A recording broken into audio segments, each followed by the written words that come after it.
아르키메데스의 점처럼, 아르키메데스의 점처럼이라는 제목을 가지고 말씀을 전하도록 하겠습니다. 저번 달인가요? 인디아나 존스라는 영화가 오랜만에 개봉을 해서 그걸 보고 싶어서 찾아간 게 아니라 어쩔 수 없었어요. 그래서 그냥 인디아나 존스 영화관에서 이제 그 영화를 보는데요. 제가 그때 특별 새벽 예배 다 끝나고 토요일이었었어요. 토요일 날 아니죠, 주일이죠. 예, 주일에 예배 다 마치고 너무 많이 피곤했는지 제가 처음 딱 영화 시작하자마자 그때부터 졸았거든요. 그랬는데 졸고 나가서 거의 끝날 무렵쯤에 이제 끝났겠구나 하는데 아직까지도 안 끝났더라고요. 그래서 왜 이렇게 안 끝나는 거야? 그래서 눈을 딱 떠보니 정말 황당한 이야기가 인디아나 존스의 맨 마지막 편에 이제 펼쳐지고 있었는데요. 그 영화 보지 마세요. 재미없어요. 근데 제가 왜 이 말씀을 드리냐면 제가 깨달은 게 있었어요. 분명히 이제 인디아나 존스는 제2차 세계 대전의 시기를 다루고 있는데 갑자기 로마 시대로 들어가는 거예요. 이게 이야기가 이상해지냐 왜?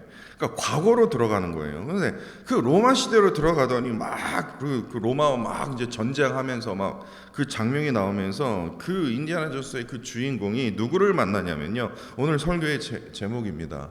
아르키메데스를 만납니다. 아르키메데스요. 제가 수학과를 나와서 이 아르키메데스는 정말 대단한 인물이다라는 것을 알고 있거든요. 왜냐하면 아르키메데스는요, 그러니까 세계 3대 수학자라고 불릴 만큼 정말 대단한 인물입니다.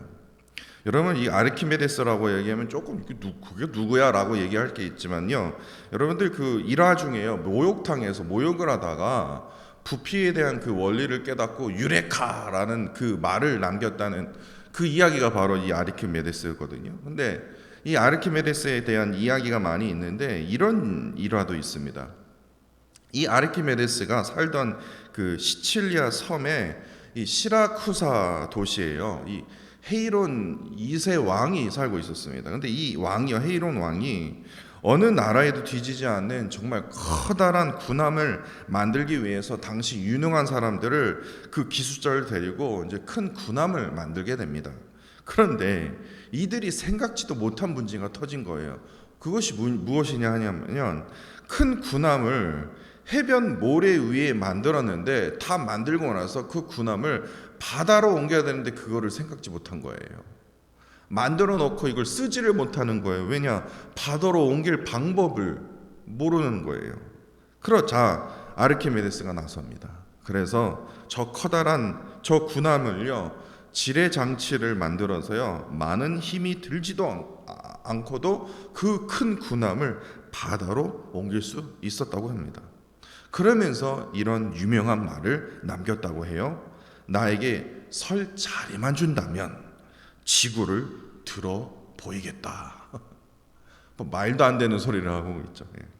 그러니까 이게 무슨 뜻이냐면요, 잘난 척하면서 말한 게 아니라 움직이지 않는 한 점만 주어진다면, 우리가 갖고 있는 이 점이 아니라 움직이지 않는 한 부분만 주어진다면 그 점을 받침점으로 삼아 긴 막대기를 지렛대로 이용해서 어떤 것이든 다 들어 올리겠다라는 겁니다. 이후로부터 사람들이요, 말에 은혜를 받았는지 깊은 깨달음을 얻었는지 모르게도 이러한 용어가 생겨났습니다. 확실한 지식의 기초, 그러니까 다시 말해서 모든 지식을 떠받치고 있는 이 근본적인 토대를 일컬어서 뭐라고 얘기하냐면요, 아르키메데스의 점이라고 말합니다. 이러한 용어가 새로 생겼어요. 로마 시대 당시에요, 1톤 무게를요 옮기려면요, 당시 어른 장정 40명이 필요했다고 합니다. 40명이 가지고 이걸 들어야지만 1톤을 들을 수 있다고 해요. 그러나 이 아르키메데스에 개발한 이 지뢰 장치를 이용하면요, 놀랍게도요, 단 한 사람이 힘으로도 이 1톤을 들을 수 있다고 얘기를 합니다. 여기서 반드시 기억해야 할 것이 무엇이냐면요, 인간이 가진 작은 힘으로도 큰 일을 이루기 위해서는 무엇이 중요하냐? 움직이지 않는 한 확실한 점을 찾아야만이 뭐합니까? 작은 힘으로도 큰 힘을 나타내 볼 수 있다는 겁니다. 이 아르키메데스 이란 인물을 제가 보면서 또 아르키메데스의 점이라는 그 글을 읽으면서 새삼 그 인간의 어리석음을 제가 깨닫게 되었습니다. 그러니까 인간이 가진 힘으로 세상을 변화시킬 수 있다. 인간이 가진 생각과 기술력으로 뭐 세상을 뭘 이끌 수 있다, 변화시킬 수 있다. 다시 말해서 자꾸만 헛된 인간의 이 나 자신의 힘을 가지고 어떻게든 그 문제를 풀어보려고 하고 내가 살려고 한다라는 거예요. 다시 말해서 내가 가진 그 조그만 힘을 가지고 세상을 들어 올릴 만한 내가 힘을 한번 보이리라. 그러한 교만함이 내 안에서 계속돼서 발견되지 않습니까? 다시 말해서 하나님 중심의 점만 찾게 되면 아주 작은 힘으로도 큰 것을 이룰 수 있는데 자꾸만 나의 중심에 서서 그 점을 찾아서 지렛대를 찾아서 계속해서 들어 올리려고 하니 힘들어지는 거예요. 하나님 중심의 점을 받침점으로 살아 지렛대로 참으로 그 힘겨운 삶을 들어 올리는 인생은요, 언제든지 하나님의 그 기적과 그 은혜를 누릴 수 있다는 거예요. 이처럼 신앙의 원칙 중에 하나가 가장 중요한 것이 무엇인 줄 아십니까? 바로 이 하나님 중심입니다. 그러니까 모든 인생의 그 문제 해결점은 바로 어디서부터 시작하냐면 나 중심이 아니라 전능하신 하나님만을 나의 중심으로 둘 때만이 우리가 해결을 받을 수 있다는 겁니다. 하나님 중심으로 살아갈 때만이 뭐합니까? 이 아르키메데스의 점처럼요, 아주 작은 힘으로도 큰 일을 우리가 이룰 수 있다는 거예요. 시편 51편 6절 말씀입니다. 보소서, 주께서는 중심이 진실함을 원하시오니 내게 지혜를 은밀히 가르치시니이다. 그러니까 마음의 중심에 하나님을 향한 이 진실함을 우리가 담을 수만 있다면, 그 진실함으로 우리가 살아갈 수만 있다면 하나님께서 이를 통해서 우리에게 가르쳐 주실 그 지혜를 우리가 지렛대로 삼아 세상을 들어 올릴 만한 놀라운 그 능력을, 그 놀라운 그 은혜를 우리에게 허락하여 주신다라는 거예요. 그 뜻 아닙니까? 이런 의미에서 오늘 이제 시편 61편을 보시면요, 되게 짧습니다. 1절부터 8절 말씀이지만 이 말씀을 읽고 또 읽고 읽어보면요, 제가 아르키메데스의 점이 생각났거든요. 왜냐하면요, 인생의 모든 문제 가운데 1절부터 8절까지 읽어보면요, 포인트가 이거예요. 하나님 중심으로 향하라는 거예요. 하나님 중심으로 향하라. 그 메시지를 깨달을 수 있다는 거예요. 이게 오늘 61편의 포인트입니다. 그런데 이 되게 짧은 말씀이지만 오늘 본문만이 가진 그 특징이라고 얘기할까요? 그 표제어를 보시면요, 되게 간단합니다. 다윗의 시라고 되어 있습니다. 그렇게 다윗이 어떠한 상황에 처해 있는지 알 수는 없어요. 그러나 6절 말씀을 보세요. 주께서 왕에게 장수하게 하사 그의 나이가 여러 대에 미치게 하시리이다. 그러니까 왕에게 장수하게 하사 여러 대에 미치게 하시리라. 그러니까 당연히 다윗이 왕이었을 때 이 시가 지어졌구나라는 합리적인 의심을 할 수 있지 않습니까? 그런데 왜 이러한 강구의 시가 있을 수 있었을까? 바로 아들이 그의 아들 압살롬의 반역으로 아마도 다윗 왕이 예루살렘을 떠나서 도망자의 신세에 있었을 때 지었던 시가 아닐까? 이렇게 해석하는 그런 성경 신학자들이 많더라고요. 그리고 이어서요, 어떤 표제어가 되어 있습니까? 인도자를 따라 현악에 맞춘 노래라고 되어 있습니다. 그러니까 뭐 요즘 현악기는 잘 모르겠지만요, 제가 주석에 찾아보니까요, 그 당시의 현악기는 소리가요 되게 진중하면서도 무거운 느낌을 주었다고 합니다.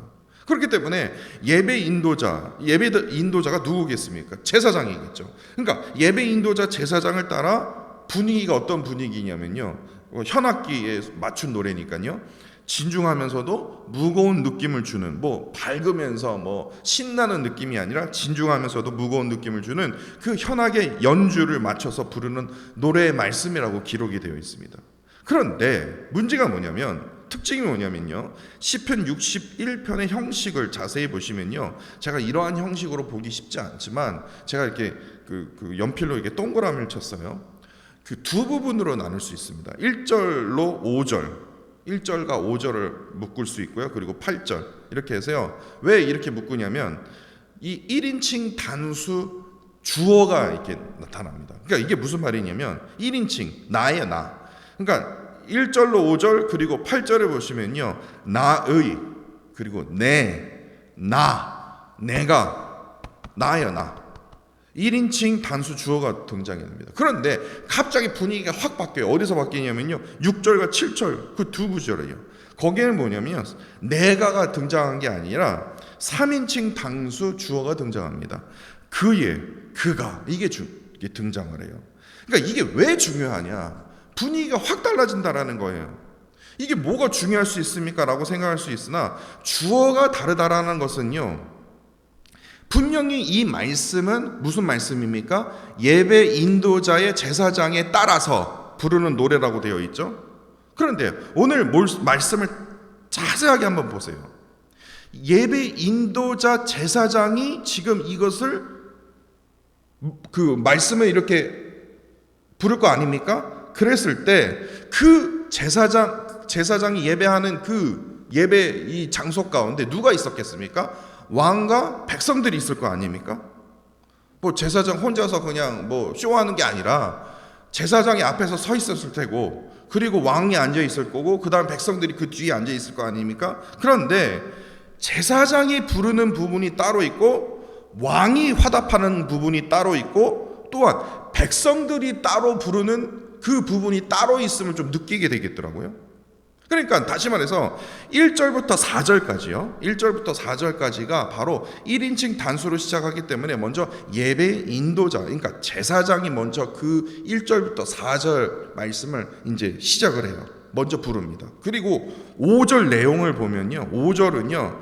왕의 고백이 아닐까라는 그런 의심이 듭니다. 그리고 6절과 7절에서는요. 3인칭 단수로 시작하기 때문에 백성들의 고백이 아닐까. 그리고 마지막 8절은요. 그리하시면 이거를 히브리어로 찾아보니까 그렇습니다. 이거예요. 그러니까 그렇습니다라고 해석을 할 수 있기 때문에 아마도 제사장과 왕과 백성들이 다 함께 화답하면서 끝나는 어떤 그런 이 구조의 말씀이 아닐까. 이런 생각이 들더라고요. 그러니까 다윗이요, 분명히 이건 다윗의 시입니다. 다윗이 아까 말씀드렸듯이 아들 압살롬의 반역으로 어려움 가운데 지어진 시예요. 그렇게 만들어 놨어요. 그랬더니 나중에 예배 인도자가, 다시 말해서 제사장이 그 말씀을 보고 이 말씀을 좀 왕이 화답하는 거, 우리가 제사장이 화답하는 거, 그리고 또 백성들이 화답하는 그 세 부분 한번 그렇게 해서 다 함께 드릴 수 있는 그 노래로 변형을 시킨 겁니다. 왜냐? 왜 그렇습니까?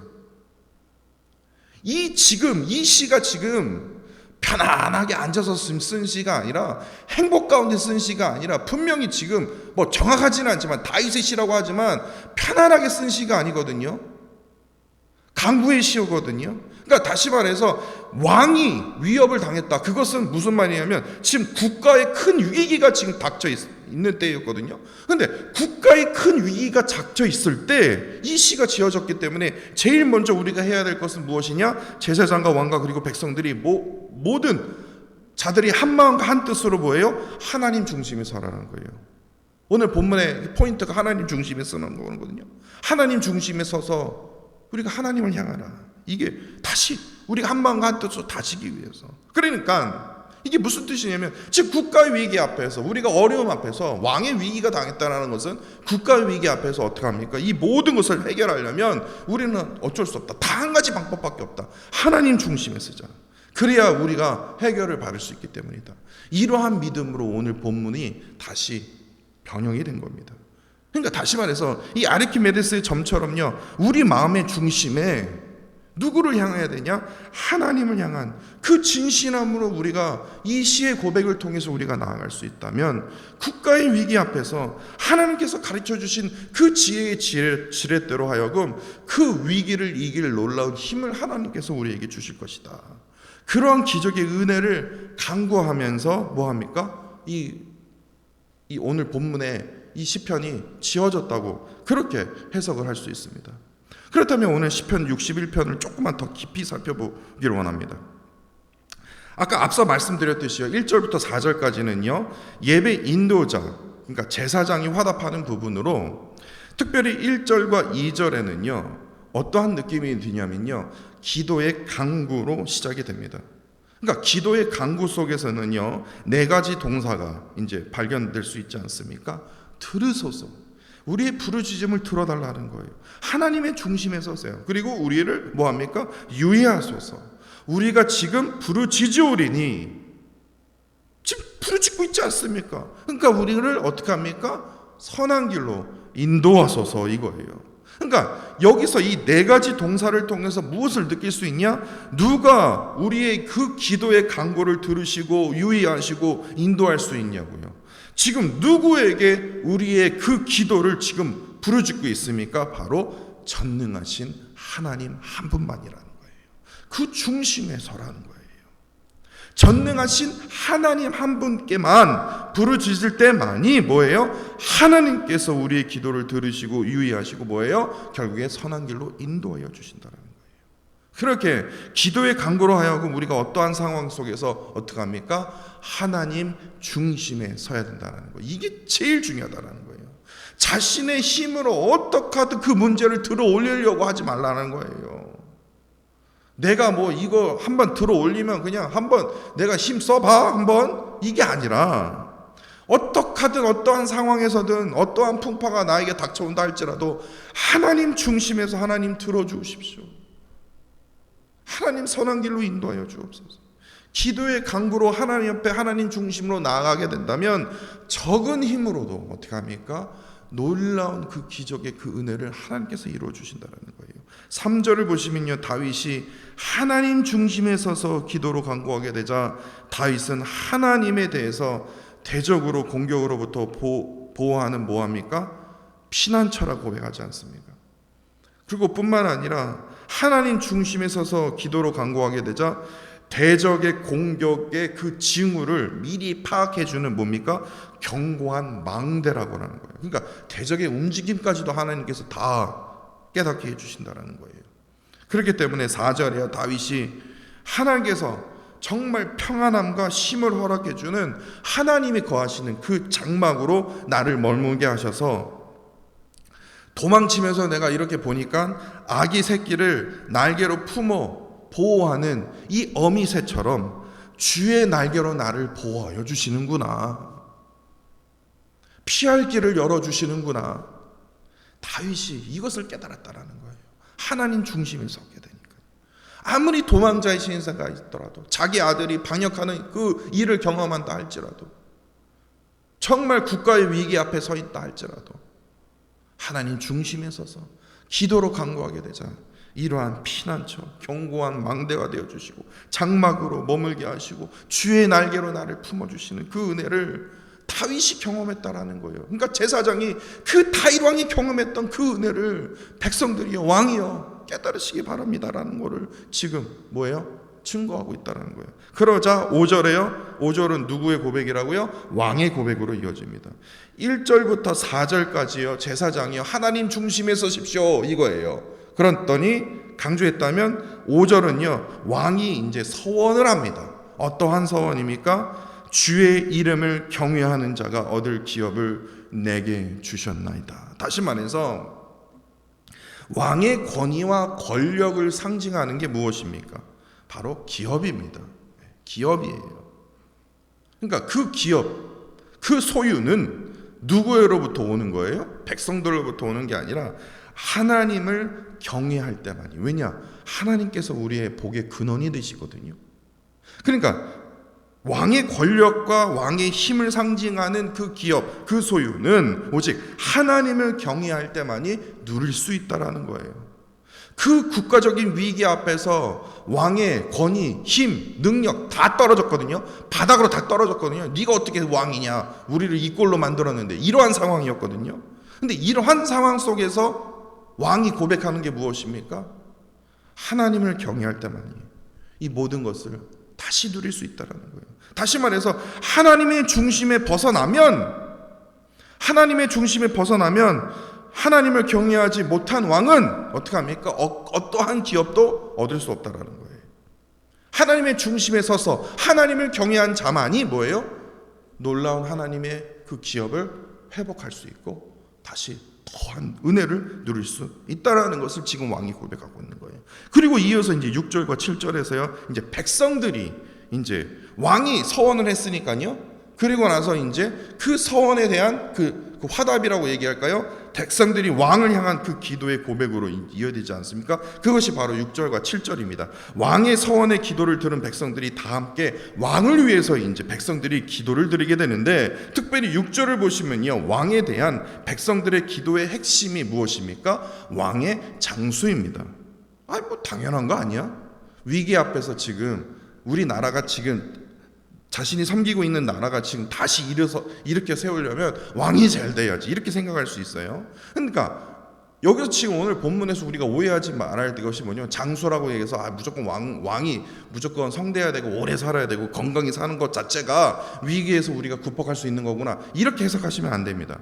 왜냐하면요, 지금 1절부터 계속 읽어오시면요, 우리가 그렇게 생각할 수 없어요. 그러니까 왕의 서원을 들은 이 백성들이 이 기도이기에, 지금 왕이 장수하소서, 이 말은 무엇이냐면요, 왕이 살아 생전에 태어날 때부터 하늘 날아갈 때까지, 하나님 부르신 바 받을 때까지 뭐예요? 오로지 하나님의 중심에 서라는 거예요. 그러한 장수를 누리게 하소서. 왜냐? 그래야 나라가 위기를 당하지 않기 때문에, 그래야 나라가 강해지기 때문에.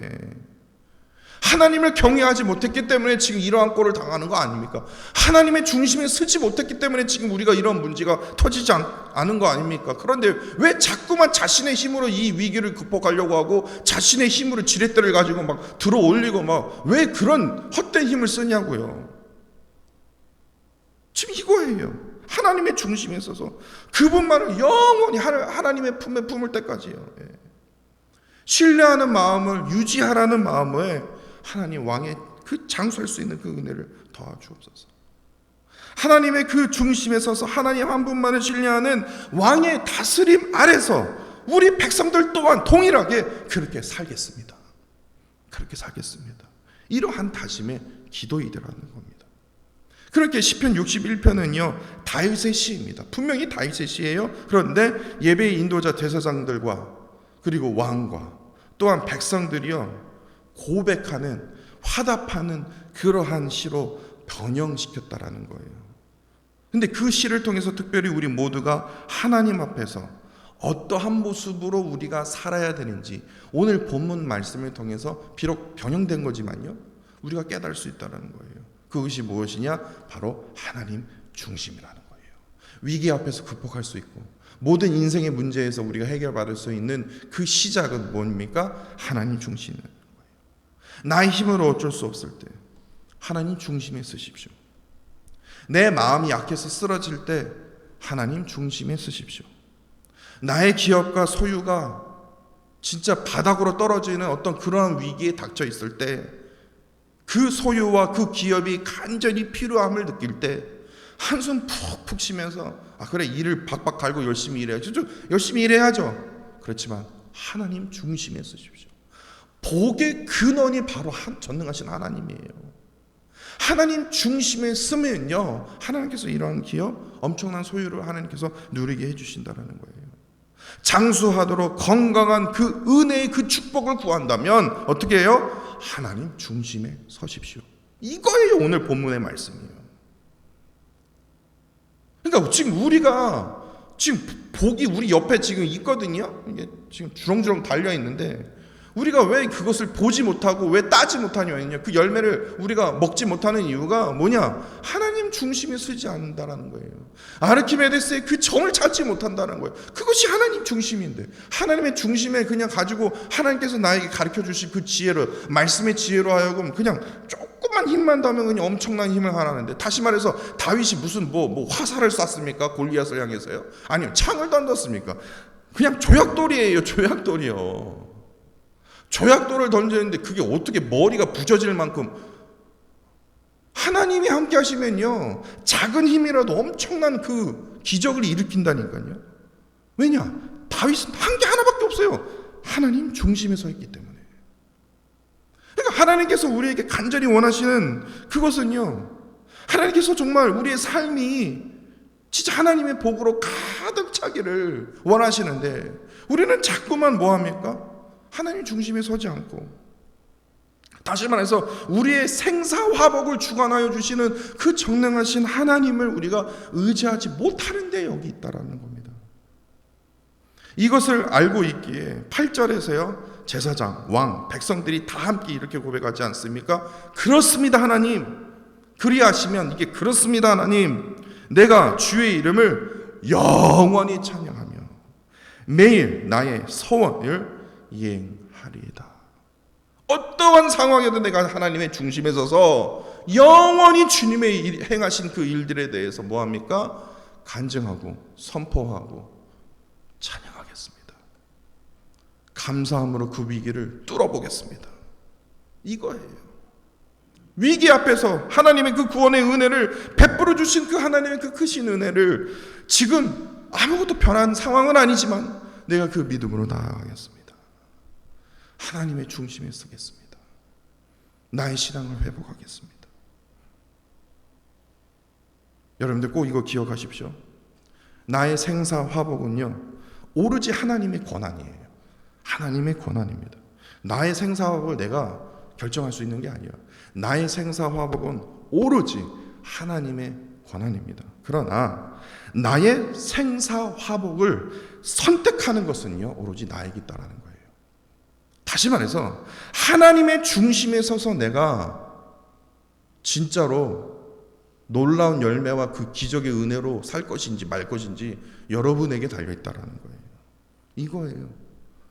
위기 앞에서 그냥 시간이 지나면 지나간 것은 지나간 대로, 그러면 노래 부르면서 그냥 마음의 위안을 부으면서 그러지 말고요, 하나님의 중심 앞에 서서 우리가 나아가야 된다는 겁니다. 시편 61편에 기록된 이 간구의 기도가 우리의 삶 속에서 이루어지기 위해서는요, 진짜예요, 한 가지밖에 없어요. 하나님 중심에 어떻게 하든 서는 것밖에 없습니다. 하나님의 중심에 설 것인지 말 것인지 여러분에게 달려 있습니다. 아르키메데스의 점처럼요, 하나님을 온전히 의지하는 그 하나님 중심의 점을 한번 찾아보십시오. 그 점을 향해서 하나님께서 반드시 나에게 가르쳐 주실 거예요. 말씀으로, 기도를 통해서, 예배를 통해서 깨닫게 해 주실 거예요. 그 깨달은 그 지혜를 가지고, 그 지혜의 지렛대를 가지고요, 그 점을 딱 대갖고요, 들어 올려버려요. 그러면 사탄마귀는 그냥 쫓아버립니다. 모든 문제가 다 떠나갑니다. 작은 힘입니다. 뭐 머리가 좋고 뭐 힘이 세고 그럴 필요가 없습니다. 그 작은 점, 그 한 부분만 한번 찾아서요, 지혜의 지렛대를 한번 들어 올려버리십시오. 그러면요, 모든 내 안에 가지고 있는 그 모든 이 응어리들이요, 다 하나님께서 자유함으로 하나님께서 허락하여 주십니다. 위기 앞에 서 계십니까? 문제 앞에 지금 흔들리고 계십니까? 다른 거 없습니다. 하나님 중심에 서서요, 마르키베데스의 점을 찾아보십시오. 중심의 그 점을 찾아보십시오. 그 점을 향해서 기도로, 말씀으로 나아가 보십시오. 하나님께서 반드시 해결하여 주실 거라고 저는 의심치 않습니다. 그러한 기적의 은혜를 누리시는 저와 사랑하는 성도 여러분들이 되시기를 간절히 원합니다. 기도하겠습니다. 세상으로부터 지치고 상한 마음으로 이 시간 이 자리에 나왔습니다. 그럼에도 하나님을 지금 이 순간에도 온전히 의지하지 못하였고, 더욱이 하나님 중심에 서지 못했습니다. 어떡하든 나의 힘으로 살려보려고 헛된 힘만 써왔습니다. 아르키메데스의 점처럼 하나님 중심의 점을 찾아 하나님께서 가르쳐 주시는 그 지혜의 지렛대로 하여금 내 안에 존재하는 모든 문제들을 들어 올려서 해결받아야 하건만 우리가 너무나 연약하고 아둔한지라 그렇게 살지 못했던 나 자신을 오늘 주신 말씀을 통해서 뒤돌아보게 됩니다. 언제나 주님께서는 쉴만한 물가로 인도하여 주시며 특별히 주의 장막으로 주의 날개 아래 거하게 하여 주시는 그 은혜를 오늘 본문 말씀을 통해서 발견하게 됩니다. 특별히 주의 날개 아래 거할 때만이 내 안에 가지는 그 두려움과 걱정이 떠날 수 있기에 주의 그늘 날개 아래서 늘 살아갈 수 있도록 거할 수 있도록 주께서 크신 은혜를 우리에게 베풀어 주옵소서. 어떠한 상황이 우리에게 닥쳐온다 할지라도 하나님의 중심에 서서 기도로 부르짖게 하여 주시고 말씀을 붙들게 하여 주셔서 그 기도의 강구로 약속된 그 말씀을 의지함으로 하나님의 중심에 서서 늘 승리할 수 있도록 주께서 인도하여 주옵소서. 이를 통해서 나의 생사화복을 주관하여 주시는 전능하신 하나님만을 온전히 의지함으로써 놀라운 구원의 그 은혜로 하여금 하나님의 이름만을 영원히 찬양하도록 간증하도록 주께서 그러한 거룩한 삶을 우리에게 허락하여 주옵소서. 주님 사랑합니다. 감사드리며 예수 그리스도 이름으로 기도합니다. 아멘. 아멘.